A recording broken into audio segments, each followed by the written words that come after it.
안녕하십니까. 예민수의 경제토크. 오늘은 KR리서치 김대준 대표님이 오셨습니다. 어서 오십시오. 네, 안녕하십니까. 아이고 어지럽습니다. 시장이 그죠? 정신이 없습니다. 8천을 그냥 막 기세 좋게 찍어버리더니만 그날 그죠? 8천 찍은 날. 네, 그날 장중부터 흘러내리기 시작했고 그죠? 와 조정 세게 오고 거의 7천 갔다가 다시 3전 파업 끝나고 엔비디아 실적 이후에 7,800까지 지금 올라왔습니다. 어떻게 되는 겁니까, 장이? 제가 엊그제 그 모임이 있어가지고 지방에 내려갔다 네. 왔거든요. 지인들을 만났는데 네. 요즘 주식 투자 안 하는 친구들이 없지 않습니까? 그렇죠. 네. 다 하는데 여러 얘기가 나온 결과치는 뭐냐면 보유하겠다라는 얘기거든요. 지금 시장에서 대부분의 투자자들은 그렇죠. 시장이 흔들림이 있어도 그냥 가지고 가겠다. 우량주를 중심으로 투자해서 나는 계속 끌고 가겠다. 그런데 그러면 다행이죠. 안 뺏기면 흔들리는 장에 안 뺏기면 다행인데 확 빠지니까 또 팔아야 되나? 네. 고민들이 되는 거죠. 그죠? 그렇죠. 근데 네. 제가 생각할 때는 지금 시장을 좀 더 우리가 주의 깊고 깊이 있게 봐야 될 몇 가지 포인트들이 있기 때문에 이 시간을 통해서 제가 여러분께 말씀을 드려보려고 합니다. 네. 일단 최근에 사실은 이제 금리 상승이 좀 부담이잖아요. 뭐 네. 전쟁 이런 거야 사실은 오늘 끝나는 것도 아니고 그죠? 네. 시장에 반영이 됐는데 최근에 이제 실적 발표 시즌 이후에는 금리가 제일 부담스러운 거 아니에요? 미국의 뭐 30년물이 네. 최고점 5% 넘어갔고요. 네. 뭐 10년물 같은 경우도 지금 4.7까지 올라갔다가 지금 4.57까지 내려온 상태이긴 하거든요. 그런데 이 상승세가 가파르고요. 그리고 우리가 이제 미국 10년물 국채에 대해서 4.7이다, 4.6이다 내고 하면 감이 없습니다. 그렇죠. 이게 높은지 낮은지 잘 모르거든요. 이게 지난해 뭐 저점이 3.6%였는데요. 23년 고점이 5.1%입니다. 무슨 말이냐면 미국에서 금리 인하를 한 5번인가요? 뭐 이 정도 추진하고 있는 상황 하에서도 시장 금리는 계속 올라가고 있다는 것이죠. 이게 문제라고 판단되어지기 때문에 금리 문제는 일반적으로 단기간 내에 해소되는 현상에서의 그 시장 영향력이 아닙니다. 연속적으로 시장에 영향을 줄 수 있는 내용이기 때문에 네. 지금 미국채 수익률이 여기서 상승이 멈추면서 하락으로 전환되지 않는 한은 계속해서 미국 시장에 압박하는 영향도를 줄 수 있는 악재라고 볼 수가 있겠고요. 제가 앞서서 지금 시장을 바라보는 관점에서 또 다른 관점으로 한번 주의 깊게 판단해야 될 네. 내용이 있다라는 것은 뭘 중요하게 보시오? 변동성입니다. 변동성. 네. 변동성도 우리가 쉽게 변동성 하는데요. 한번 잘 판단해 보시기 바랍니다. 우리 박사님이 앞서 모두의 이제 시장의 움직임에 대해서 잠깐 체크해 주셨는데요. 지난 금요일입니다. 8,000포인트 찍었을 때가 지난 금요일이었고요. 네. 7,000포인트를 찍었을 당시에서의 시점이 이번 주 수요일입니다. 그렇죠. 불과 3, 4일 만에 1,000포인트가 왔다 갔다 하고요. 오늘 같은 경우도 8%가 올랐습니다. 그러면 다른 국가의 주시장도 이러한 형태의 모습이 아닙니다. 그렇죠. 올라봐야 1%, 빠져봐야 0.5%. 미국, 뭐 일본, 대만 증시 등등등 보면 오르내림의 퍼센테이가 1% 내외이거든요. 우리 시장만 그러면 왜 이러한 현상들이 나타나고 그러면 이 변동성이 왜 조심해야 될 상황에서의 흐름이냐면 거래 대금이죠. 지난해 거래 대금이 10조 수준이었습니다. 올해 들어와서 일평균. 일평균입니다. 올해 들어와서 20조를 연초에 넘어섰고요. 최근 지수가 상승하면서 30조 그리고 최근 4월, 5월 들어서 40에서 50조 수준으로 증가를 했습니다. 물론 예탁금이 풍부하기 때문에 당연히 거래 대금이 많이 늘어날 수도 있다라고 판단하실 수 있는데 거래 대금이 많다는 것은 시장을 끌고 올라가기 위해서는 그 이상의 거래 대금이 계속 연속적으로 증가해야 되는 거거든요. 예를 들어서 말씀드리면 내가 삼성전자를 30만 원에 샀습니다. 뭐 계속 끌고 가시는 분도 계시겠지만 일정 수익이 확보되면 매도하려고 하는 생각을 가진 투자자들 많으실 거예요. 한 40만 원 올라가게 되면 그래 한 30% 먹었으니까 팔고 한번 다시 보자 라고 하는 생각에 투자를 많이 하시기 때문에 그 물량을 받아줄 만한 거래 대금, 거래량이 수반이 되어야 되거든요. 그런데 지금 8천에 7천 사이에서 연속적으로 최근 열흘 이상 40조, 50조 규모가 발생을 했다라는 것은 이후의 시장을 끌어올리는 과정에서 50조, 60조, 70조가 그 수반이 되어야 되거든요. 이러한 거래 대금이 연속적으로 수반되지 않을 경우에는 이게 다 매물이 되고 올라가는데 버겁게 진행되어질 수 있기 때문에 변동성 플러스 거래 대금이 앞으로의 시장 상승을 이어가는 과정에서 가장 중요한 핵심 포인트가 되지 않을까. 그리고 이 변동성 자체는 우리가 쉽게 변동성을 얘기하는데요. 잘 한번 판단해 보시면 변동성이 크게 확보되는 시장 구간은 저점이나 고점에서 나옵니다. 그렇죠. 왜냐하면 새로운 자금을 끌어들이거나 아니면 기존의 물량을 털어내거나 하는 과정에서의 흔들림을 크게 만드는 것이 저점이나 고점에서 변동성이 확대되는 현상에서의 모습이거든요. 그래서 저는 지금 구간 흐름에서 8,000포인트를 넘어서 9,000만을 가는 판단으로의 시장을 확신을 가지고 접근하기보다는 조금은 들여다보면서 좀 시장을 관찰하는 측면의 접근도가 필요한 구간이 아닐까. 변동성을 1차 우려된 흐름의 내용으로 보고 있고요. 두 번째는 말씀 주셨던 금리의 상황이 역시나 내재된 악재로서의 영향도를 줄 수 있는 상황이기 때문에 금리 부분에 대한 영향도도 계속 우리가 주시하면서 체크해야 될 부분이 아닐까 이렇게 판단합니다. 변동성이 조금 줄어들면서 점진적으로 시간을 모아서 레벨을 올려가는 게 최고죠. 그죠? 그렇죠. 그러나 1월 초에 6천 갈 때도 그렇고 그죠? 최근에 8천 갈 때도 단기적으로 너무 빨랐어요. 그죠? 네. 그러니까 이제 큰 조정이 오는 겁니다. 그러면 제일 좋은 그림은 변동성이 좀 완만하게 한 1%대로 이렇게 낮아지는 게 좋고 그렇죠. 네. 그렇지 않으면 지금 같은 변동성에서는 어쨌든 간에 조금 소위 풀 베팅하는 것보다는 이제 조금 때를 기다리면서 일정 부분은 좀 현금을 보유하고 그죠. 네. 저는 그렇게 들렸습니다. 맞나요? 당연하고요. 저는 보유 주식에 대해서 홀딩하는 거에 대해서는 의견을 동일하게 합의합니다. 그런데 신규로 사시려고 하시는 분들이 계시거든요. 왜냐하면 반도체 포모 현상을 이미 겪으셨고 최근에 또 반도체 종목들이 활발하게 움직이기 때문에 다시 가는 것 아닌가라고 판단해서 신규로 들어오는 자금들이 반도체에 대해서 굉장히 선호도로의 그 집중도를 하시는데 조금 더 지켜보시고 판단하셔도 되지 않을까라는 관측에서 말씀을 드린 겁니다. 네. 할 얘기는 많은데 뭐 좀 또 포인트가 시기적으로 보면 그 스페이스X 상장이 6월 12일이잖아요. 그죠? 네. 그래서 6월에 미국 시장에서 일단 뭐 대역급이 뭐 하나 푹 들어오면 기본 자금이 가야 되잖아요. 그죠? 그렇죠. ETF. 그러다 보니까 미국 증시에서의 자금의 이동 그런 게 미국은 좀 우려합니다. 우리는 뭐 미국 시장 얘기니까 상관이 없는 건가요? 영향이 있나요? 큰 주식들이 시장에 들어올 때 시장에 돈을 빨아간다라고 하죠. 그렇죠. 우리 시장도 이런 경우가 있었습니다. 21년도에 크래프톤을 비롯해서 국내 증시에 LNF라 그 LG에너 솔루션이라든가 네. 이런 큼직큼직한 시장에서 시총규모가 아주 큰 종목들이 상장이 되면서 네. 시장에서의 그 유동성을 다 흡수해가는 현상들을 많이 보여줬었거든요. 그리고 지수도 더 올라가야 될 자리였는데 이 유동성을 다 신규 종목들이 흡수해가는 과정에서 시장이 정체되는 과정들을 많이 겪었습니다. 그래서 미국의 스페이스X 상장이 아주 긍정적으로 보는 요인도 물론 있겠지만 유동성 흡수 과정에서의 분산되는 힘의 그 분산에 대해서도 좀 우리가 좀 우려로 판단해야 될 부분이 아닐까라는 부분도 집중해야 될 것 같아요.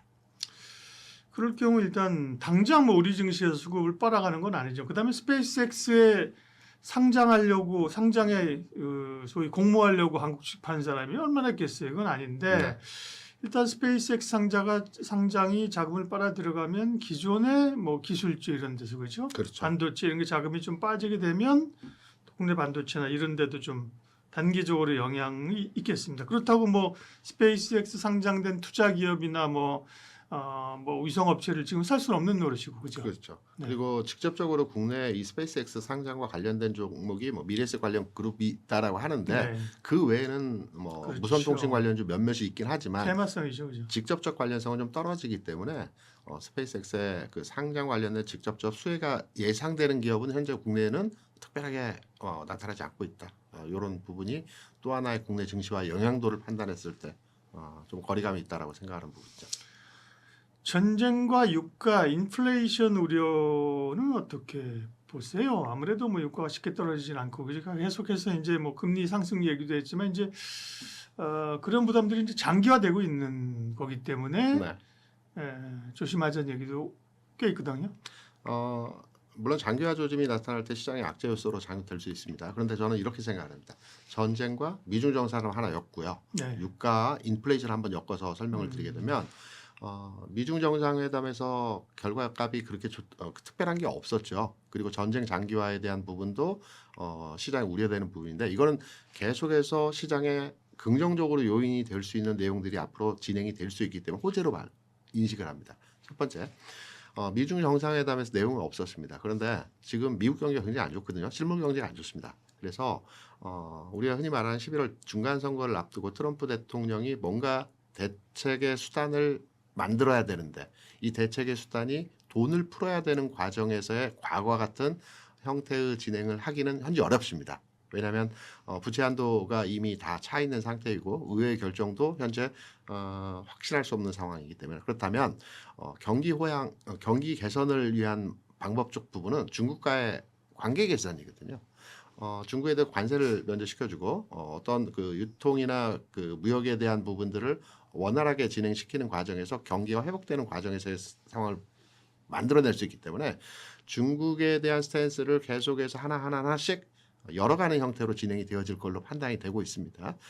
트럼프의 전형적인 방식이죠. 압박하고 테이블로 끌어내서 하나하나 협상을 한다라는 측면에서 보게 되면 앞으로 미중 정상회담과 그 이란 전쟁과 관련돼서는 악재가 더 이상 도출될 내용은 없고요. 호재에 대한 가능성 부분들이 계속 하나씩 시장에 영향도를 주면서 긍정적으로 발현될 수 있는 내용이기 때문에 이란 전쟁과 중국과의 관계도는 우리가 긍정 요소로 하나 판단해서 접근하는 거고요. 그리고 인플레이션과 금리는 뭐 연결되어진 부분도 맞습니다. 지지난주에 미국 CPI가 3.8% 수준으로 이제 증가하면서 진행이 되었죠. 여기에 이제 다른 부분은 안정한 진행이 되어지고 있는데 항공유 가격이 상승하면서 CPI 그리고 물가 지수를 끌어올렸던 부분이었습니다. 유가 상승 102불 요 수준에서 유가가 움직이는데 시장에서 많은 우려를 하고 있어요. 근데 이게 우려할 만한 내용은 저는 개인적으로 아니라고 생각을 하거든요. 왜냐하면 우리가 과거에 그 유가가 100불 이상이었던 시점에서의 상황을 보게 되면 2000년 중후반, 2010년 초반 이때 110불 수준이었습니다. 경기가 좋아지면 유가가 올라가게 되어 있습니다. 그리고 2021년, 20년도 이때도 마찬가지로 유가가 110불 이상이었거든요. 그러니까 유가가 올라가는 것은 물론 전쟁에 기인한 요인으로서의 영향도를 줘서 최근 유가가 올라왔지만 경기 회복 기반의 흐름이 진행되어지게 되면 유가가 당연히 올라가는 흐름으로의 추가적 흐름도 보여줄 수 있다는 측면에서 유가 상승과 인플레이션 부분에 있어서는 경기가 가속도를 붙여서 회복하는 과정으로 진행되게 되어지면 이 또한 시장의 뭐 악재보다는 긍정적인 요인으로 작동할 수 있는 부분이기 때문에 저는 앞서 말씀드린 변동성이라든가 금리 부분은 다소 불안한 형태의 모습이지만 대중관계라든가 또 유가에 대해서는 앞으로 진행되는 과정에서 악재로의 영향보다는 시장의 긍정 요인으로 작동될 수 있는 내용에서 흐름이 만들어질 수 있다 이렇게 판단하죠. 그럼 마지막으로 지금의 상황에서 말씀하신 것처럼 변동성이 있을 때 흔들릴 때 사고 사실은 이렇게 흥분할 때 좀 팔아주고 이래야 되는 건데 문제는 대부분 이제 반대가 된다는 거죠, 그죠? 그렇죠. 빠지면은 어이구 이제 끝났나 봐 해서 팔아야 되나요? 팔까요? 팔았어 그러면 오르죠, 그죠? 또 오르면 살까요? 그러면 또 물리죠, 그죠? 어쨌든 그거는 이제 장 상황에 대한 판단을 이제 너무 흥분하지는 않고 갈 길이 많고 시간이 많잖아요, 그죠? 맞습니다. 변동성을 준다는 거는 살 기회를 준다는 거예요, 그죠? 네, 그때 못 사서 문제지. 그렇죠. 그러면 지금 이제 가지고 가야 될 섹터들, 네, 어딜까요? 뭐 버텨야 될 종목, 던져야 될 종목 이렇게 제목이 있는데 던져야 할 종목 얘기하면 뭐 가지고 계신 분들 기분 좋을 일 없으니까 일단 일정 부분을 조금 포션을 줄이더라도 네. 가지고 버텨야 될 중심 섹터는 어떤 겁니까? 지금 대부분 종목들이 반등권에 들어와서 일정 부분 반등을 주고는 있습니다. 딱 두 종목, 삼성전기와 LG이노텍을 제외하고는 대부분 최근 30% 정도 조정을 받았고요. 네. 30% 내에서 반등을 주고 있는데 그중에 강한 게 뭐 LG전자 같은 경우는 이미 회복력을 통해서 지난 고점까지 다 올라왔죠. 그리고 조방원 같은 경우에도 일부 30% 조정 이후에 반등을 주고 있어요. 문제는 무엇이냐면 한번 내용을 또는 보유 종목을 한번 찬찬하게 들여다보시게 되면 일부 대형주, 핵심주 같은 경우는 반등 탄력을 강하게 주고 있어요. 삼성전자, 하이닉스, LG전자 이런 그 현대차도 마찬가지고요. 큼직큼직한 종목들은 이 선호도가 높기 때문에 시장에서 반등도 맞아요. 세게 주고 있는데 조방원의 종목들 마찬가지입니다.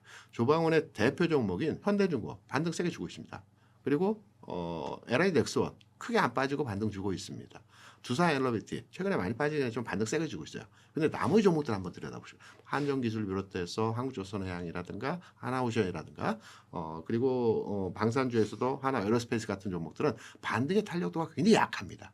지금 장에서 핵심은 무엇이냐면 시세의 중심, 대형주, 핵심주 중심으로 해서만 반등을 주더라도 시장의 움직임이 진행되고 있거든요.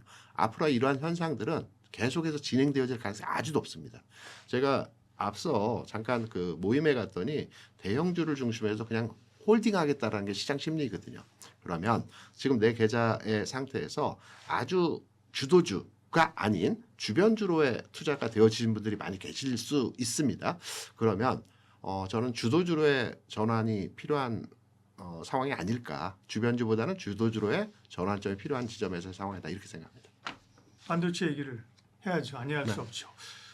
엔비디아 실적 발표가 이제 중요한 그 이슈였습니다. 네. 근데 역시 예상대로 실적은 잘 나왔다. 네. 두 번째 예상대로 주가는 못 오른다. 그죠? 뭐 빠지진 않았지만 그죠? 엔비디아 실적이 이번에 주는 어떤 그 시장의 메시지는 어떤 겁니까? 두 가지 주요 발표를 했었죠. 12분기 매출 신기록을 갱신하는 내용이 있었고요. 두 번째는 800억 달러에 대한 자사주 매수를 하겠다는 두 가지 큰 줄기에서의 발표를 했습니다. 근데 이 두 가지가 시장에서 아주 크게 반응하기보다는 그 정도야? 라고 얘기하는 겁니다. 첫 번째 매출을 말씀드리면 12분기 연속 매출 신기록을 갱신하고는 있으나 매출이 예상 수준 대비해서 3% 증가했습니다. 그러니까 예상치가 10% 높았던 거고요. 10%에서 3%가 더 올라갔습니다. 그럼 잘 한번 판단해 보시면 과거의 엔비디아 실적을 우리가 들여다보면 당연히 예상치보다도 10%, 20%가 더 높게 매출이 발생했거든요. 3%밖에 안 된다라는 부분이 시장의 반응도에 대해서 뜨뜻미질한 거고요. 자사주 소각 800억 달러를 들여다보게 되더라도 삼성전자가 올 연초에 15조 자사주 소각한다는 얘기가 있었죠. 근데 금액으로 보면 굉장히 커 보입니다. 그런데 엔비디아가 5조 달러입니다. 7천억 7천조 정도 되는 것 같아요. 그러면 7천조 중에서 800억 달러라고 하면 1%좀 넘거든요. 삼성전자도 연초에 15조, 우리가 단순하게 생각하면 엄청난 큰 금액인데 시총 대비해서 판단하면 1%거든요. 그러니까 그렇게 크지 않다라는 게 시장의 분위기적 측면에서의 내용이었습니다. 그래서 시장에서는 엔비디아 실적에 대해서 그래 좋아. 그리고 네가 좋은 건 당연해. 그러면서 발표한 내용에 대해서 좀 쏘쏘라는 분위기로의 반응도를 보였다는 점이 실적과 관련된 발표의 주요 내용이었던 것 같습니다. 엔비디아 자체도 그렇지만 엔비디아 실적이 보여주는 것이 소위 그 AI에 대한 투자가 여전하냐. 예. 그 다음에 또 다른 뭐 이제 최근에 이런 그 기업들 실적 발표하면서 지난번에 이제 그 빅테크들 실적 발표하면서 이익 더 낼 수 있었는데 이게 좀 줄어든 이유는 단가가 올라서 그래, 원가가 올라서 그래. 예를 들면 반도체 사오는데 가격이 올랐다는 거잖아요. 네네. 그건 시장에서 반도체 진짜 좋구나, 가격 그렇죠. 계속 오르는구나 이렇게 해석했잖아요. 네, 그렇죠. 그러면 엔비디아 실적이 미국의 그 빅테크나 IT 기업에 미치는 영향은 어떻습니까? IT 기업도 그렇고요. 실적 발표에서 제가 잠깐 넘어갔는데 중요하게 체크할 부분이 있었습니다. 매출이 쏘쏘였던 반면에 매출이 확 증가한 부분이 있었어요. 엣지 컴퓨터라고 그러죠. 그러니까 콘솔 게임이나 자율주행 차량에 들어가는 반도체 부분에 대한 그 매출은 한 30%가 증가를 했습니다. 네. 그럼 이쪽 부분의 산업은 굉장히 커 나가고 있는 현상이라고 볼 수가 있거든요. 물론 기존에 수입하고 있는 반도체 가격이 상승했기 때문에 매출이 또는 이익이 좀 줄어들 수는 있겠지만 성장 측면에서의 그 수준을 보게 되면 가장 큰 폭의 성장을 보인 부분은 뭐 콘솔이라는 게 자율주행 관련한 산업에 대한 확장성이 엔비디아의 매출 내용을 들여다볼 때 이쪽이 확 커가고 있는 산업이다. 그래서 관련 종목들의 흐름들도 이쪽이 부각이 되어질 가능성이 높은 상황이다라는 부분이고요. 앞서 잠깐 말씀해 주셨던 빅테크 기업들이 엔비디아의 그 반도체 매출과 이익에 대해서 조금 정체되는 생각보다 크지 않았던 부분들은 일단은 진짜 경쟁 체제로 진행되는 부분들이기 때문에 엔비디아에 집중되었던 부분들이 다른 빅테크 기업으로도 분산이 되는 과정에서 진행되는 산상이 아닐까 이렇게도 해석이 되고 있습니다. 네. 엔비디아는 정말 뭐 지금의 AI 시대의 총화였지만 이미 사실은 조금 관심의 핵심에서는 조금 지금 비껴나간 거죠, 그죠? 맞습니다. 그래도 뭐 주가는 또 슬금슬금 조정받고 또 올랐지만 그죠? 네. 폭발적인 옛날에는 폭발적인 기대와 상승은 아닌 거죠. 네. 그러면 외국인들 입장에 보면은 이런 결국 이제 AI에 대해 투자를 하는데 뭐 반도체, 소프트웨어, 뭐 전력 많겠습니다만 그 한국의 삼성전자와 하이닉스를 보는 외국의 시각들은 좋긴 할 텐데 뭐 계속 매도란 말이에요. 물론 네. 매도가 나빠서 파는 게 아니고 비중 조절이라서 판다고는 하나, 네. 그렇죠? 주구장창 팔고 있어서 이걸 어떻게 봐야 되나요? 뭐 첫 번째는 비중 조절이고요. 네. 그리고 두 번째는 많이 팔았다라는 겁니다. 음. 당연히 많이 올랐기 때문에 비중 조절 차원에서 일부 매도를 하는 건데요. 지금 삼성전자 외국인 투자 비중의 포지션 규모가 48.3%, 하이닉스도 48.5% 정도가 됩니다. 하이닉스 48.5%는 제가 최근 몇 년 사이에 본 적이 없습니다. 50% 이상이었었는데 항상 50% 이상이었습니다. 아무리 줄여도. 그래서 하이닉스 매도, 삼성전자 매도는 외국인의 포지션을 계속 감소시키는 주가 상승이 가장 큰 이유였고요. 문제는 이제 삼성 하이닉스에 대해서 언제 사들어올 거냐에 대한 부분이겠죠. 외국인들은 일단 뭐 전망치에 대해서 상당히 긍정적으로 보고 있습니다. 다만 이제 비중에 대한 부분을 리밸런싱하는 과정에서 포지션을 줄였는데요.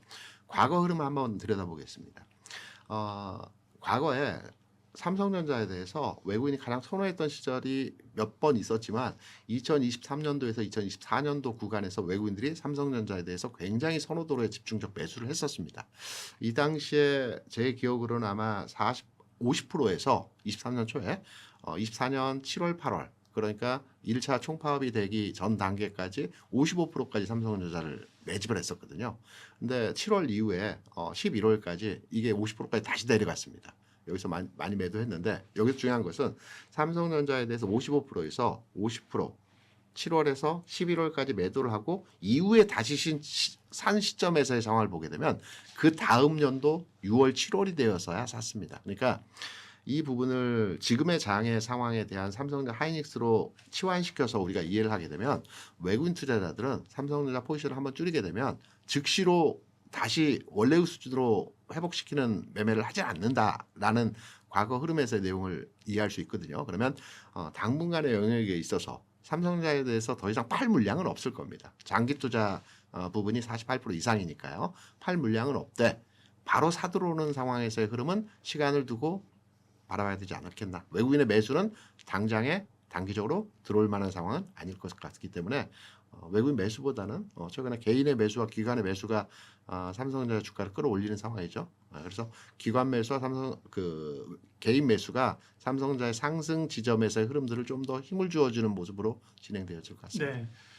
그럼 외국인들은 뭐 조금 비껴놓고 기관 투자자와 개인 투자자들이 삼성전자와 하이닉스, 삼전닉스를 바라볼 때 시각들은 이제 어떻게 좀 비중이 바뀔까요? 사실은 삼전이 파업 뭐 결의하고 그 과정에는 삼전이 눌렸고 하이닉스가 갔잖아요, 그죠? 그리고 이제 삼전이 파업이 잠정적으로 타결이 되고 나니까 삼성전자가 급등할 줄 알았는데 삼성전자도 오르지만 하이닉스가 더 강하게 모습을 나타내요, 그죠? 그렇죠. 네, 그러니까 이 둘이 계속 희소 게임을 하고 간단 말이에요, 그죠? 네. 네, 전자와 닉스를 보면 어떻습니까, 투자 매력? 제가 좀 다른 각도로 한번 말씀을 네. 드려볼게요. 삼성전자가 지난해 9월에 10만 원을 돌파했습니다. 근데 10만 원 돌파할 때 기억을 한번 되짚어 보게 되면 이게 12만 원까지 갔다가요. 9만 6천 원까지 내려왔다가 10만 원 다시 재돌파하면서 주가 20만 원까지 올라갔습니다. 무슨 말이냐면 우리가 심리적 허들이라고 하는 10만 원, 20만 원, 30만 원을 돌파하는 과정에서 일정 구간 내에서의 가격 흔들림이 있거든요.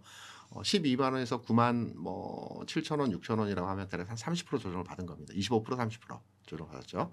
9월에 그 흐름이 나타났고요. 그럼 20만 원 언제 돌파했냐? 3월에 돌파했습니다. 3월에 돌파할 때 가격을 한번 잘 되짚어 보시면 이때 22만 원 고점 찍고요. 17만 원까지 내려왔습니다. 그리고 정확히는 16만 7천 원일 겁니다. 17만 원 언저리에서 다시 30만 원 돌파하는 이런 과정의 가격차가 진행되었습니다. 마찬가지로 이때도 25%, 30% 조정을 받았습니다. 그리고 최근에 쉼없이 달려와서 30만 원 최근 고점을 고점이라고 하긴 그렇지만 심리적 허들의 가격을 찍었죠. 그런데 최근에 저점을 찍었던 가격이 26만 원입니다. 그러면 퍼센테이지 측면에서 과거 10만 원대, 20만 원대 찍어줬던 25% 내외의 조정 폭에 대해서 지금 조정의 폭이 그렇게 크지 않았다는 부분이거든요. 그러면 앞으로 가격 조정이나 또는 기간 조정의 과정이 남아 있을 수도 있다라는 측면에서의 접근도가 필요하다라고 생각하기 때문에 삼성전자 지금 30만 원 돌파에 40만 원 또는 일부 증권가에서 얘기하는 59만 원, 60만 원까지 가는 과정에서의 지점이 출발점 지점이 지금이 아니고 좀 시간을 두고 판단해서 진행되어질 시점이 나타날 수 있겠다라고 생각하는 부분이 있죠. 그러면 삼성전자와 하이닉스의 지금 목표가 엄청 높잖아요, 그죠? 그렇죠. 지금 주가보다도 뭐 거의 2배, 그죠? 네. 뭐 시기 뭐 하도 그냥 자고 나면 막 이게 나오니까 저도 이제 정신이 없어요. 적어놓지 않는 이상, 그죠? 네. 삼성전자가 58만 원이고 59만, 60만 원 그죠? 대략. 네, 60만 원 네. 목표가 나왔습니다. SK 하이닉스는 400만 원, 네, 300에서 400으로 380, 400 이렇게 나오잖아요. 네. 그럼 지금 거다 배 이상의 상승 여력이 있다. 네. 그럼 뭐 사고 그냥 배 오를 때까지만 기다리면 주는데 그게 그러냐, 그죠? 예. 그럼 이제 어떻게 접근을 해야 돼요, 지금 시장에서? 뭐 삼성전자 40만 원, 50만 원 동의합니다. 네. 그리고 하이닉스도 300만 원 이상의 가격 동의합니다. 네. 다만 우리가 앞서 엔비디아 얘기를 잠깐 했었는데요. 엔비디아 주가가 지금의 220불까지 오는 과정에서 어떤 주가 롤링을 보여줬는지 한번 판단해 보시 바랍니다. 엔비디아가 23년도에 10불에 출발했거든요. 5불 10불에 출발했습니다. 이게 150불까지 쉼없이 달려왔습니다. 물론 중간에 잠깐 쉬는 경우도 있었지만 우리가 크게 조정을 받았다라는 측면보다는 그렇죠. 쉬면서 쉼없이 올라갔거든요. 그러다 한 100불 80불까지 빠졌어요. 그죠, 깨졌죠. 네. 80까지. 150불 거의 고점 구간에서 80불까지 빠졌거든요. 예. 지금 보면 그냥 10불, 5불 대에서 그냥 올라온 것처럼 보여지지만 예. 그 당시에서의 상황을 보게 되면 150불에서 80불이라고 하면 거의 반토막이 난 거거든요. 게다가 고점에서 산 분들이야. 그렇죠. 예, 기존에 아주 저가에 사신 분들은 큰 문제 없겠지만 뭐 100불 이상에서 사셨던 분들 같은 경우는 상당히 흔들리는 과정에서의 상황이라고 볼 수 있거든요. 물론 80불 찍고 220불까지 또 쉼없이 달려왔습니다. 저는 삼성 하이닉스가 앞으로 목표가에 대한 부분이 40만 원 동의합니다. 50만 원 충분히 갈 수 있는 가격입니다. 300만 원, 400만 원 충분히 가능성을 두고 판단할 수 있는 대단한 기업들이라고 생각을 합니다. 다만 그 가는 과정에서 쉼없이 달려가면서 지금 가격 수준에서 출발해서 50만 원, 300만 원 이렇게 달려갈 것이냐 그 부분은 조금 더 깊이 있게 생각해야 된다라고 생각을 하거든요. 가격의 조정이 아니면 기간의 조정을 받아야 돼요. 가격의 조정은 짧고 굵어서 편합니다. 단기간 내에 조정받고 바로 올라갑니다. 기간의 조정은 시간차를 2달, 3달 동안 흔들림의 과정이 있습니다. 그래서 좀 지루하다라고 볼 수 있어요. 크게 빠지진 않지만. 그래서 지금 구간은 가격의 조정이나 기간의 조정을 받아줄 타이밍의 시점이라고 생각을 해요. 그래서 앞서 시황에 대한 말씀을 드리면서도 지금 8,000포인트 언저리 근처에서 주식을 사야 되느냐 가지고 계신 분들은 홀딩 전략 가능하겠지만 아니면 좀 기다려야 되느냐 이 관점적 측면에서 반도체 종목에 대해 접근해서 우리가 판단해 보게 되면 저는 개인적으로 기다려 보시라는 말씀을 드리는 거죠. 네. 앞서 이제 삼성전자와 하이닉스의 그 상대적인 그 강점에 대해서는 명확한 답은 안 주셨는데요. 네. 뭐 둘 다 사면 좋죠. 네. 하나 스퀘어까지 사도 돼. 그죠? 근데 시기적으로 바뀌지만 지금 삼성전자의 파업이 끝난 시점에서의 지금은 그다음에 앞으로의 변화들. 그죠? 예, 이걸 보면 뭐 캐파나 이건 삼성전자가 훨씬 큰 거잖아요. 그죠? 그렇죠. 예, 그리고 뭐 비메모리 쪽도 파운드리도 뭐 당장은 아니지만 기대감이 있고 그렇죠. 내년에 평택 용인도 완공이 되면서 일부 생산이 되어질 거고요. 네. 엔비디아 실적을 계속 언급하는데 엔비디아 이번 매출 120조입니다. 삼성전자 130조입니다. 엔비디아 시총 7,000조입니다. 삼성전자 시총 1,700조, 1,500조입니다. 그러면 대등하지는 않더라도 반절 규모만 된다 하더라도 그렇죠. 예전 저평가라는 거죠. 예. 그래서 40만 원, 50만 원 가격대에 대한 전망치가 나오는 거라고 생각합니다. 그러니까요. 전자를 가지고 있어요. 닉스를 가지고 있어요. 조정받으면 뭘 사요? 저는 재료를 내재된 재료 측면에서 보면 삼성전자 월등히 예. 낫다라고 생각을 합니다. 네. 앞서 잠깐 말씀드렸지만 파운드리 부분의 개선이 삼성전자가 단위수를 바꿔가는 그 재료라고 생각을 하거든요. 뭐 용인평택 그 반도체 클러스터에 하이닉스도 참여하고 삼성도 참여하지만 여기에 이제 그 파운드리 쪽에서는 당연히 삼성전자의 위치가 더 공고히 진행이 되어질 수 있기 때문에 이렇게 파운드리가 왜 중요하냐면 지금 전 세계 파운드리 시장에서의 TSMC가 전체 70%를 차지하고 있어요. 삼성전자 10%가 안 됩니다. 삼성전자 여기서 10조 적자를 내고 있어요. 조금 개선됐지만 TSMC는 여기서 100조를 벌고 있습니다. 그러면 TSMC의 이 100조 부분을 또는 키워나가는 측면에서 삼성전자 마이너스 10조가 20%, 30%, 40% 파운드리 쪽을 확장시키게 되면 지금 삼성전자의 이익단 규모는 최소한 1.5배는 증가할 수 있는 부분이거든요. 그래서 삼성전자의 그 재료적 가치, 그 달란트가 많다는 측면에서 조금 삼성전자 낫지 않을까라는 측면에서 접근이죠. 그리고 이제 배수 ETF 2배짜리 ETF 상장이 27일이잖아요. 네. 원래 22일인가 그죠? 네. 원래 21일인가 22일인가에서 늦춰졌어요. 그죠? 그건 뭐 준비하면서 그죠? 과정 때문에 그렇죠. 그럴 건데 와 이게 이제 수급에 어떤 영향을 미칠 거냐 그죠? 영향이 없을 거냐? 뭐 굉장히 궁금합니다. 영향 많죠. 네. 우리 경험했지 않습니까? 지난해 9월에 방산 ETF가 화려하게 데뷔하면서 방산주들 한 달 동안 조정받았습니다. 네. 올 2월, 3월에 코스닥 바이오 ETF가 화려하게 데뷔했지만 조정받았습니다. 물론 다른 뉴스가 있어서 재료 그 주가 조정을 받은 부분도 있었지만 상장이 되면서부터 조정을 일부 진행이 되어진 부분들이 있었거든요. 그 내용은 제가 기존에 말씀드렸지만 ETF라고 하는 이 상품의 속성이 시장에서 ETF를 매수하게 되면 그게 동일한 규모의 시장 매도가 나올 수 있기 때문에 초기 시장에서는 ETF가 출시됐을 때 시장의 매물 압박에 대한 부분으로 작동할 수 있다라는 부분에 말씀을 드렸다시피 ETF 뭐 거기다 레버리지 않습니까? 곱하기 2 레버리지 상품인데 이 부분이 출시되게 되면 우리가 단순하게 신규 상품이 상장되어서 반도체에 대한 관심도가 더 집중된다라고 이렇게 판단해서 긍정적으로 보는 부분이 네. 많은데요. 오히려 시장이 충격을 흡수하는 과정에서의 일정 구간의 시간이 필요하지 않겠나라고 생각을 해서 중장기적으로는 긍정적인데 단기적으로는 물량 흡수 과정의 시간이 필요하지 않다 이렇게 생각합니다. 네. 기본적으로는 이제 뭐 ETF니까 수요가 있을 수 있지만 또 이게 정방향만 이게 역방향도 있는 거잖아요. 그렇죠? 그렇죠. 그리고 네. 설정하면서 어쨌든 초기에는 막 기대감대로 가는 게 아니라 진통의 좀 시간이 있다 이 말씀이죠. 네. 그죠? 맞습니다. 네.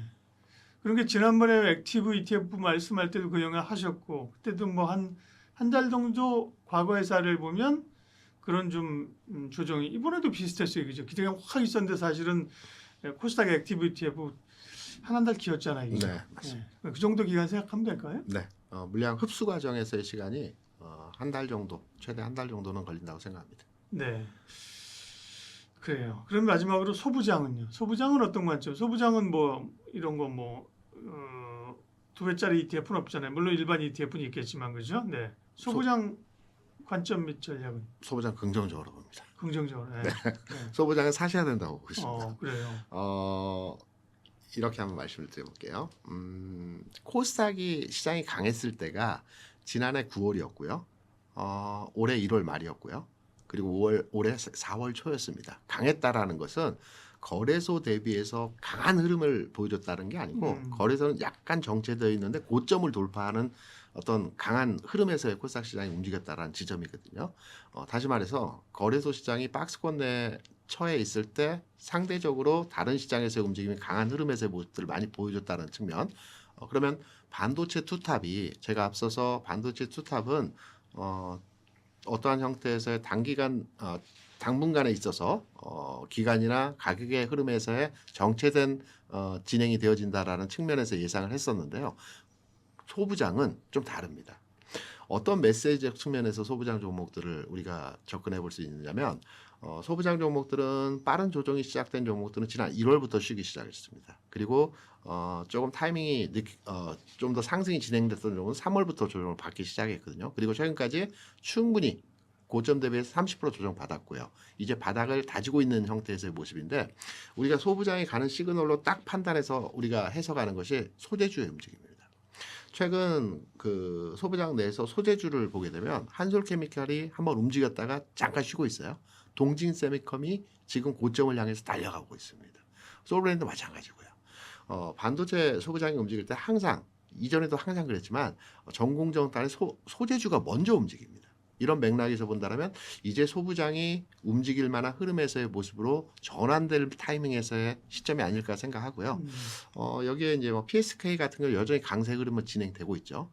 또한 원익 IPS나 유지테크 같은 종목들도 지금 바닥 다지면서 올라가려고 하는 형태에서의 모습들로 바뀌어가고 있습니다. 그래서 반도체 전체적인 시황과 투자 대응적 측면에서의 판단으로 현 시점에서 접근해 본다면 저는 투탑보다는 앞으로의 시장을 판단해서 들여다볼 때 소부장대에 대한 투자가 좀 더 효율적이지 않을까, 효과적이지 않을까 이렇게 생각합니다.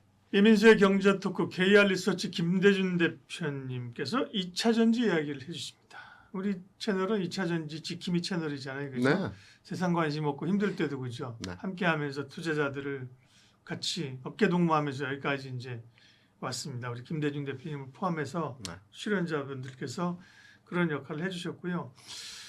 자, 그건 됐고 잘난 척만 하고 지금 2차전지가 잘 가다가 물론 이제 오늘 저희가 방송하는 날은 목요일 날 이제 주가 급등하는 날이라 네. 오늘은 뭐 다 오르니까 그죠. 네. 변별력이 없지만 최근에 오른 부분들을 꽤 사실 좀 반납을 삼성 SDI 기준으로 그렇고 그렇죠. 네. LG엔솔도 꽤 반납을 했어요. 그죠? 네. 지금의 상황은 어떻습니까? 제가 2차전지를 보유하신 투자자분들에게 희망 고문드리려는 게 아니고요. 지난 시간에 말씀드렸지만 올 연말 내년 초에는 다 고점을 돌파할 것이라는 말씀의 취지로 2차전지에 대한 긍정적 말씀을 드렸습니다. 네. 그 시장 전망에 대해서는 여전히 변한 게 하나도 없습니다. 잠깐 이제 SDI 말씀도 주셨는데 최근 70만 원 고점 찍고요. 55만 원 저점 찍고 60만 원 언저리 수준으로 지금 회귀했죠. 물론 소재주들의 주가는 이보다 조금 더 강한 조정을 받고 반등 주고 있는 상황입니다. 하지만 전체적인 그림에서의 상황을 보게 되면 추세가 하락으로 전환되었다든가 깨진 흐름에서 하향화되는 모습들은 다 아닙니다. 상승에 대한 일부 조정 과정에서 흐름들이 진행이 되어지고 있는 거고요.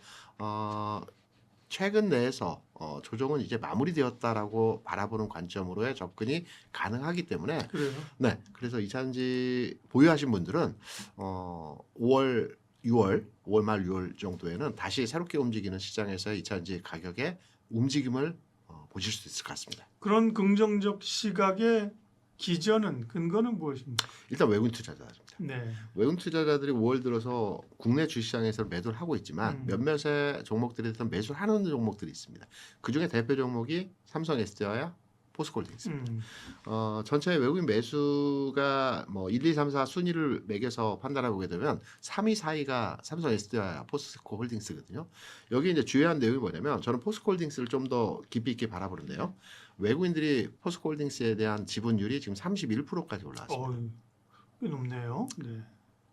예전에 주식하셨던 분들은 네. 뭐 18년, 19년, 20년, 21년 이때 주식했던 분들은 외국인들은 무조건 포스코홀딩스 55% 이상 가지고 있던 종목입니다. 옛날에 저기니까 포항제철 포스코니까 그죠. 그때 네. 그게 많이 가지고 있었죠. 그러던 게 20년 이후에 쭉 내려왔다가 네. 2차전지 업종의 종목이 가장 그 핫했을 때가 23년도였지 않습니까?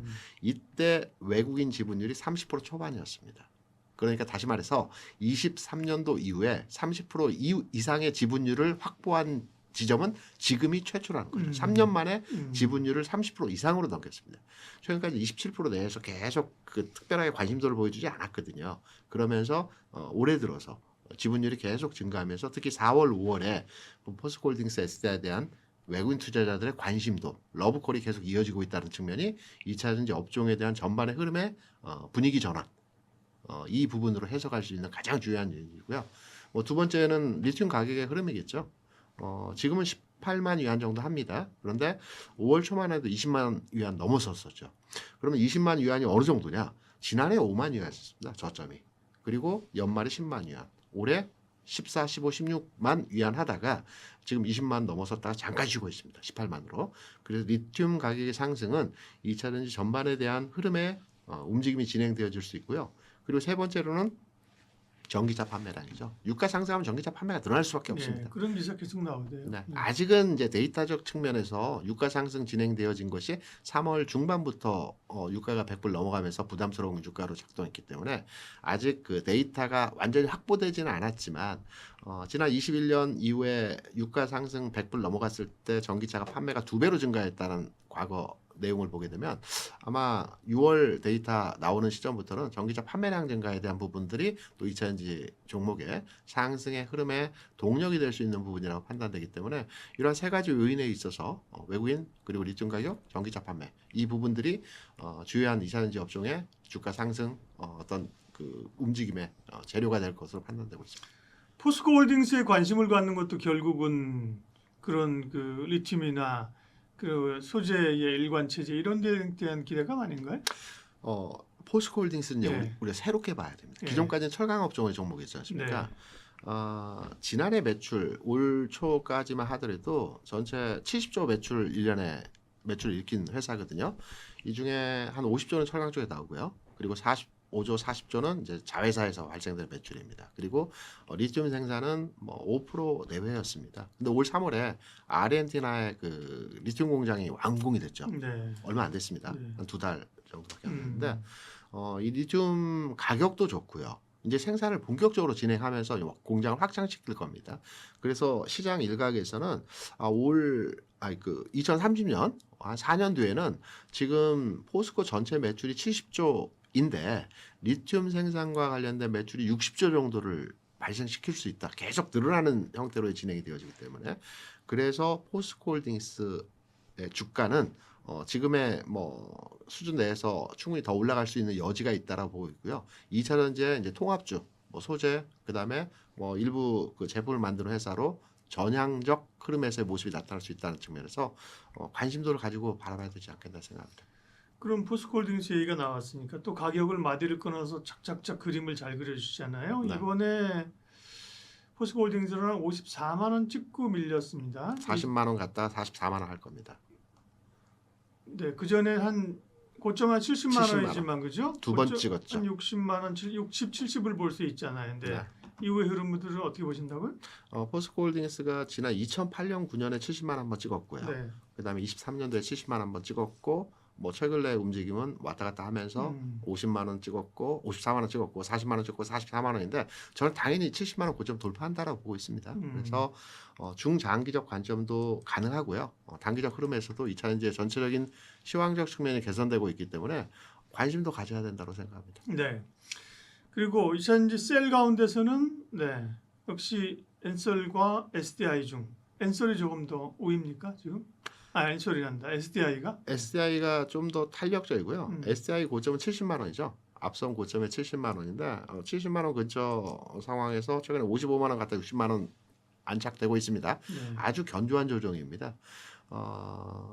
SDI는 과거 흐름을 한번 잘 지켜보시면 과거에 20년 요때는 LG엔솔이 없었기 때문에 주가 비교 대상 종목이 없었지만 2차전지 갈 때 가장 먼저 갑니다. 가장 먼저 가는 종목이 몇몇 있습니다. SDI, LRF. 이게 이제 2차전지 전체의 흐름이 개선되기 직전 단계에서 먼저 움직여주고 먼저 선발대로 끊어주죠. 그리고 나머지 종목들이 움직이는 경향성들을 보여주기 때문에 빠르게 움직인다는 측면에서 SI가 당연히 먼저 움직이고 고점을 먼저 돌파하는 흐름들의 모습들을 보여줄 것 같아요. 그래서 최선호 측면에서 셀사 중에서는 SI가 당연 원탑으로 꼽을 수 있는 종목이죠. 네. 최근에 이제 꽤 올랐다가 조정도 사실 한 10% 조정 이내로 바꾸고 가면 얼마나 좋겠어요, 그죠? 네. 그렇게 지금 장이 그렇게 녹록지 않고 대략 한 15에서 한 20%는 밀어버리면 그죠? 그렇죠. 변동성이 큰 거잖아요. 그러면 이제 2차전지의 회복의 그 근거들은 지금은 어쨌든 메인은 ESS 아니에요? ENSS가 메인이고요. 예.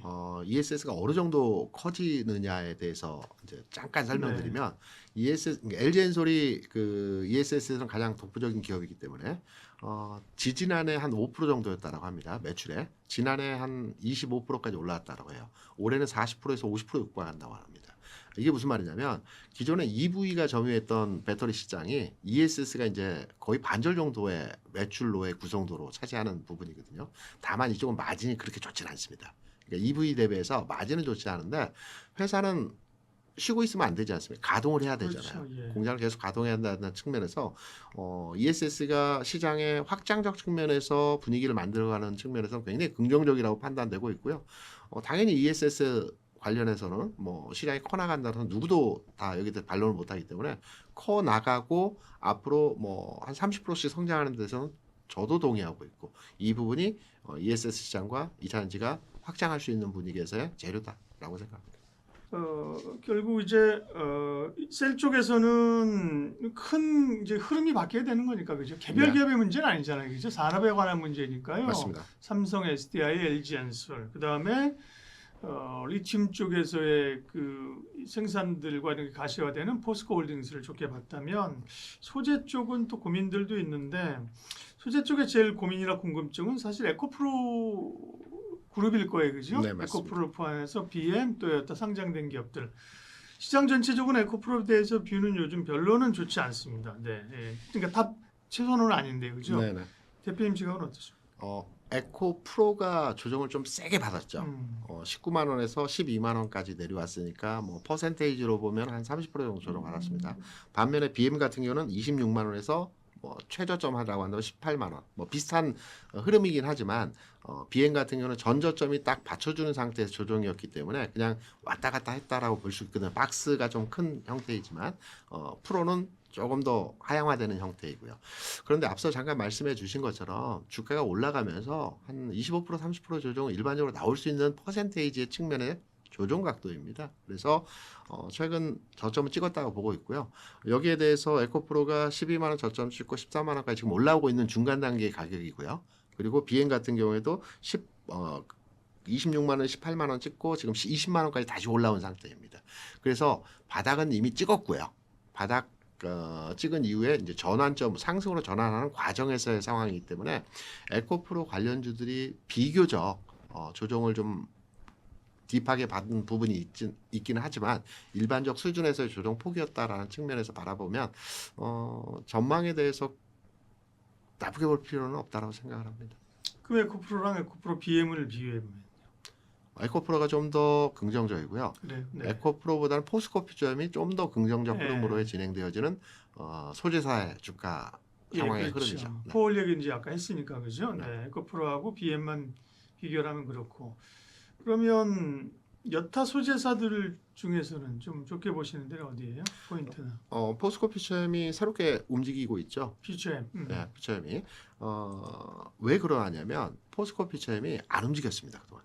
그러니까 에코프로가 5만 원에서 19만 원까지 4배가 상승하는 과정에서 그 퓨처엠은 10만 원에 출발해서 2배 반 정도밖에 안 올라갔거든요. 상승의 각도 측면에서 흐름이 좀 무디어졌었는데 이제는 본격적으로 움직일 흐름에서의 타이밍입니다. 그래서 셀사는 SI 그리고 소재사를 들여다보게 되면 에코프로 BM, 포스코 퓨처엠, LNF 흐름에서 판단해 보게 되면 그 중에 최선호는 앞으로는 포스코 퓨처엠의 움직임이 좀 더 강화된 움직임에서의 주가 탄력도를 보이지 않을까 이 긍정적인 부분으로 판단을 하고 있습니다.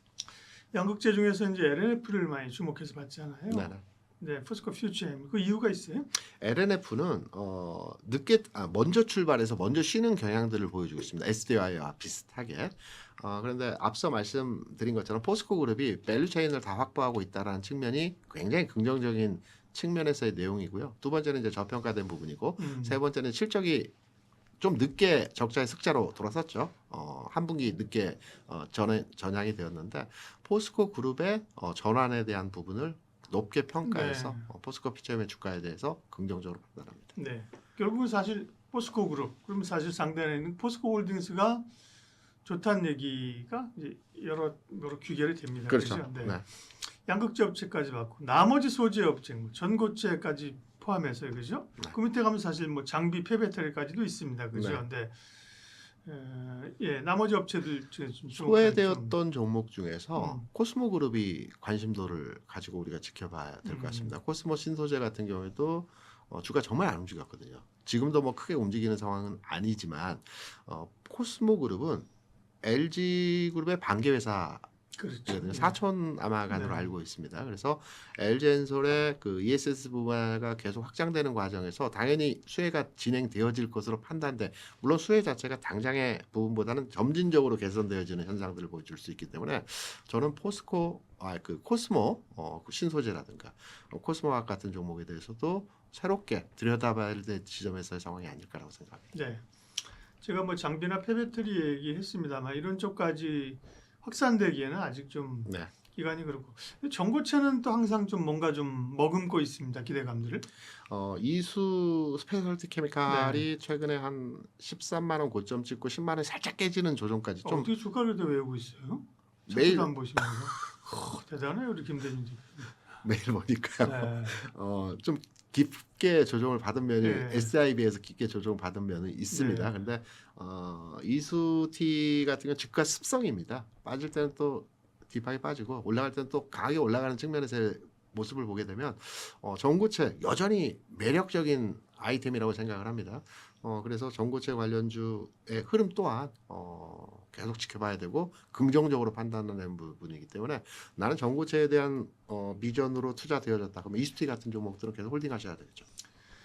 기본적인 방송을 보시는 분들이 한국 최고의 주식 트레이딩 전문가나 선수가 아니면 좋은 주식을 대형주를 하시는 게 좋아요. 그렇죠. 예. 그 얘기를 왜 하냐? 금양이 상장 폐지됐다는 기사가 이제 어젠가요 오늘 떴거든요. 네. 그죠?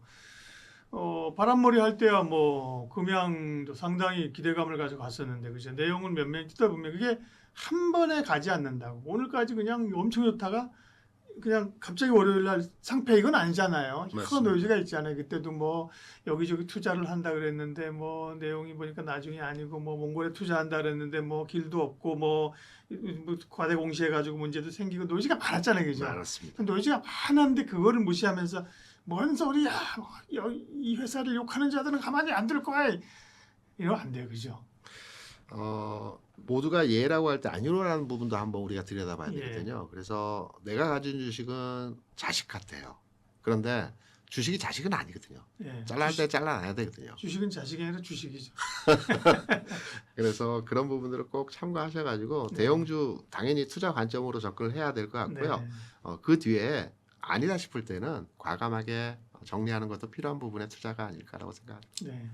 보면 뭐 사실은 이런 환상은 있을 수 있어요. 10배짜리 템백오는 중소형주가 나지 말이야. 네. 삼성전자가 10배 가겠어? 뭐 삼성전기가 10배 가겠어? 뭐 그러면서 중소형주를 사는데 지금 또 중소형주장이 아니잖아요. 완전히. 그죠? 전혀 아니죠. 삼성전기나 10배 오른 거 아닌가? 뭐 그러니까 그죠? 이런 대형주들이 워낙 지금 빵빵 가니까 리튬도 사실은 포스코홀딩스를 가지고 충분히 기회를 넣으면 되는데 뭐 땡땡 리튬 이런 거 변동수 너무 크잖아요. 이게. 그렇죠. 아까 모두에 말씀드린 것처럼 그게 잘 하시는 분들 하시면 되고 그죠? 네. 나머지 분들은 욕심을 좀 내려놓고 그러려면 이제 그 우리가 소위 워치리스트를 만든다고 하는 자기가 트레이딩할 수 있는 종목을 이렇게 리스트를 좀 분야별로 만드는 것도 좋겠어요. 그죠? 그리고 이제 작은 종목들에 대해 손이 가는 게 뭐냐면 그날 시세 급변하는 내용을 보고 뇌동한다라고 그러죠. 그쵸. 따라가면서 크게 올라가니까 쫓아가면서 매수하다 보니까 그 종목의 비중이 늘어나는 형태로 많이 매매를 하십니다. 네. 그래서 아예 말씀하셨던 대로 나는 이 내에서만 운용을 하겠다. 다른 종목들 상한가를 가든 움직임이 큰다 하더라도 내가 딱 관심 두고 있는 종목 내에서만 매매 운용하겠다라고 해서 우량 종목을 세팅해서 그 종목 내로의 편제로에 진행하는 것도 좋은 투자 방법이죠. 이 워치리스트라 그래요. 워치리스트를 만드세요. 그죠? 그렇죠. 2,000개 다 매매할 수 있겠어요? 뭔지도 몰라요. 펀드 매니저도 몰라요. 애널리스트도 몰라요. 그러니까 사실은 애널리스트들이 대형 증권사에서 커버하는 종목이라는 게 뭐 한 200개, 250개밖에 안 그렇죠. 되거든요. 그죠? 맞습니다. 네. 네. 그러니까 우리가 잘 아는 종목. 그럼 2차전지 중에서는 예를 들면 뭐 몇 개 아까 오늘 얘기한 건 포스코홀딩스 그죠? 네. 엔솔, SDI. 네. 그래봐야 또 포스코 포큐. 퓨처엠. 네. 예? 뭐 이 정도 넣어놓고 그죠? 그렇죠. 거기서 기회 주면 사고. 네. 반도체 중에서는 삼성전자, 하이닉스, 한미반도체, 뭐 그다음에 소부장 몇 개 그죠? 네. 요거를 딱 넣어두고 그죠? 그러니까 분야별로 대표 종목 몇 개씩 잘하는 종목해서 그 관심 이제 기회가 되면 매수 버튼을 넣을 수 있는 그 워치리스트를 만드셔요. 뭐 한 그렇게 하더라도 뭐 한 20개, 30개면 그죠? 충분하지 않겠어요? 업종 대표주로 딱 클릭해 보시면 아마 대부분 그 리스트가 나올 겁니다. 그렇게 추려가지고 관심 종목을 편입해서 매매하시면 될 것 같습니다. 네. 곤대 같은 소리 하신다고 할 수도 있는데 방송 보시는 분들을 사랑해서 하는 얘기입니다. 네. 그리고 이제 투자가 이제 1박 2일이 아니고 지금 변동성 느끼잖아요. 그죠? 와, 뭐 우했다가 빠지면 하면 증권사만 돈 좋은 일 버는 거예요. 멘탈을 지켜야 됩니다. 그리고 하나 첨언의 말씀을 네. 드리면 우리나라 상승장은 8년씩 주기적으로 움직이는 상승장이 계속적으로 만들어졌습니다. 예. 대세 상승이라고 하죠. 80년대 중반에 8년 동안 움직이는 트로이카 움직인 장이 있었고요. 그리고 2000년 초반에 8년 동안 상승하는 또 큰 장이 있었습니다. 지금의 장이 2020년도부터 움직인다는 가정으로 우리가 판단해 보면 내후년까지 시장이 강하다는 측면으로 해석이 되고 있거든요. 그러면 앞으로 2년 더 강한 장에서의 투자 관점으로 접근해 본다면 작은 종목보다는 큰 종목으로 운영하셔도 많이 올랐지만 수익이 날 거라고 생각합니다. 예, 잡주를 사랑하지 마시고 주도주를 따라잡으시기 바랍니다. 경제특구 오늘 KR 리서치 김대준 대표님 함께했습니다. 고맙습니다. 네, 감사합니다.